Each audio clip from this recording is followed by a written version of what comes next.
নারায়ণগঞ্জ জেলায় যাবেন এই 5টি কারণে। নাম্বার 1, পানামনগর। নারায়ণগঞ্জের সোনারগাঁওয়ে অবস্থিত এই প্রাচীন ঐতিহাসিক শহর একসময় মুঘল ও ব্রিটিশ আমলের বণিকদের কেন্দ্র ছিল। এর পরিত্যক্ত ভবনগুলো ইতিহাস ও স্থাপত্য প্রেমীদের জন্য আকর্ষণীয়। নাম্বার 2, আদমজী জুট মিল।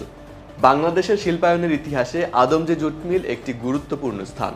এটি একসময় বিশ্বের বৃহত্তম পাটকল ছিল, বর্তমানে এর কার্যক্রম বন্ধ রয়েছে। নাম্বার 3, সোনারগাঁ লোক ও কারুশিল্প জাদুঘর। এই জাদুঘরে বাংলার ঐতিহ্যবাহী শিল্প ও সংস্কৃতি প্রদর্শিত হয়।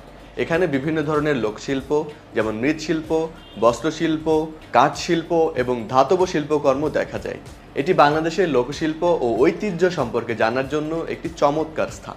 নাম্বার 4, শীতলক্ষ্যা নদী ও নৌবন্দর।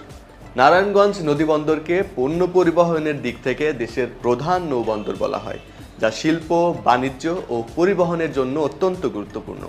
এবং সর্বশেষ নাম্বার 5, বন্দর শাহী মসজিদ, গোয়ালদি শাহী মসজিদ, মোরাপাড়া জমিদার বাড়ি, হাজীগঞ্জ দুর্গ, সোনাকান্দা দুর্গ ও জিন্দা পার্ক এর মতো অনেক গুরুত্বপূর্ণ ও দর্শনীয় স্থাপনা রয়েছে নারায়ণগঞ্জ জেলায়। নারায়ণগঞ্জ জেলা সম্পর্কে আপনার যদি কোনো তথ্য থাকে